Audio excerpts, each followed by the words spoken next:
Hi hello வணக்கம் welcome to Tamil technology with me Babu. இன்றைக்கி அவளை பார்க்க போகிறது ஏற்கனவே நம்ம சேனலில் ஒரு 2 நாளைக்கு முன்னாடி கவர்மெண்ட் லேப்டாப்பை எப்படி டிஸ்மேண்டில் அசல் பண்ணுறதுன்னு வீடியோ பார்த்துருந்தோம். அதே மாதிரி இப்போ ரேம் மாற்றுது அப்படிங்கிறத இன்றைக்கி அவளை பார்க்க போகிறோம். அதுக்கு முன்னாடி ரேம் மாற்றணும் அப்படின்னா ரேமோட கம்ப்ளைண்ட் என்னென்னு தெரிஞ்சுக்கணும். ரேமுக்கு வந்து சில நேரம் டிஸ்பிளே ஆன் ஆகிட்டு கூட ரேம் கம்ப்ளைண்ட் வரலாம். சப்போஸ் உங்கள்கிட்ட ஏற்கனவே ஒரு ரேம் வந்து என் பழைய ரேம் இருக்குதுங்க, அந்த ரேம் வந்து 8 GB இதில் 4 GB தான் ரேம் இருக்குது, அப்டேட் பண்ணணும்னாலும் இந்த வீடியோ பாருங்கள் உங்களுக்கு புரியும்.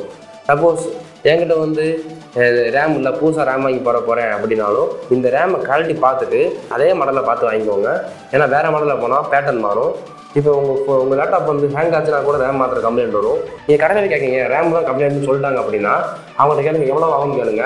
அவங்க விலை அதிகமாக சொன்னாங்கன்னா நெட்டில் சர்ச் பண்ணுங்கள். அந்த விலை கம்மியாக இருந்துச்சுன்னா நீங்களே வாங்கி மாற்றிக்கலாம். அதனால வந்து உங்களுக்கு ஹெல்ப்ஃபுல்லாக யூஸ் ஆகும். கடையில் ஸ்கிப் பண்ணாமல் பாருங்கள். இந்த வீடியோ பார்க்குறதுக்கு முன்னாடி அந்த வீடியோ பார்த்துருங்க, அதாவது டிஸ்மேண்டில் வீடியோ பாருங்கள். லேப்டாப் ஓப்பன் பண்ணால் மட்டும்தான் உங்களால் ரேம் மாற்ற முடியும். ஓப்பன் பண்ணாமல் எப்படி என்ன எஸ்டி கார்டு சொல்ல முடியுமா? அப்படிலாம் இல்லைங்க. அதனால் அந்த வீடியோ பார்த்துட்டு இந்த வீடியோ வாங்க. அந்த வீடியோ காசு தரேன். என்ன எந்த மாதிரி இந்த மாதிரி அந்த மாதிரி எந்த மாதிரி சொல்றது? Let's get started.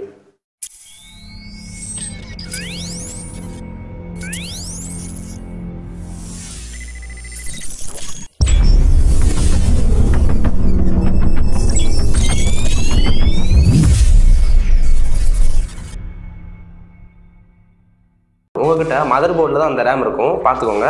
அதில் வந்து எப்படின்னா அந்த ரேம் செட் பண்ணுறதுக்கு சைடில் 2 லிவர் மாதிரி அதிலே செட் ஆகிருக்கும்.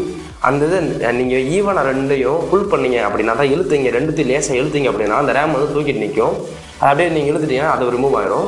அதே மாதிரி அந்த இடத்துல ரேமை எப்படி எடுத்தீங்கன்னா அதே மாதிரி புதுசாக ரேமை வச்சுட்டு ஈவனாக அந்த ரேமை மட்டும் புஷ் பண்ணீங்க அப்படின்னா லாக் ஆயிரும். சப்போஸ் சில பேர் ரேம் மாட்டிட்டு ஓஎஸ் போடுவாங்க, சில பேர் ஓஎஸ் போட மாட்டாங்க. உங்களுக்கு எந்த இருக்குமோ அதை பண்ணிக்கோங்க. புல்லான மெத்தட் தான். இதுக்காக அவங்க அதிகமாக காசு கேட்குறாங்கன்னு சொல்லிட்டு அங்கே போய் அதிகமாக காசு தராதீங்க. இந்த வீடியோ பிடிச்சிருந்தா லைக் பண்ணுங்கள், ஷேர் பண்ணுங்கள், மறக்காம சப்ஸ்கிரைப் பண்ணுங்கள். தேங்க்ஸ் ஃபார் வாட்சிங் வீடியோ. ஆனால் வெறியாகி மன உளைச்சிக்கு ஆளாயிட்டேன்.